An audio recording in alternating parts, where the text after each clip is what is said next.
गेल्या काही दिवसापासून धो-धो कोसळणाऱ्या मुसळधार पावसामुळे कळवा प्रभाग समितीच्या प्रशासनाच्या हलगर्जीपणामुळे खारेगाव स्मशानभूमी पाण्याखाली गेल्याचे चित्र दिसत आहे।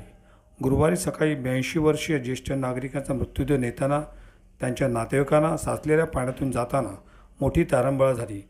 विशेष म्हणजे गेल्या आठवड्यात ठाणे महापालिका आयुक्त सौरभ राव यांनी या ठिकाणी पाहणी करून कळवा प्रभाग समिती अधिकाऱ्यांना उपाययोजना करण्यासंदर्भात सूचना दिल्या होत्या असताना कळवा प्रभाग समिती अधिकाऱ्यांनी कोणतीही हालचाल न केल्याने खारेगाव नागरिकांना गैरसोयीला तोंड द्यावे लागत आहे।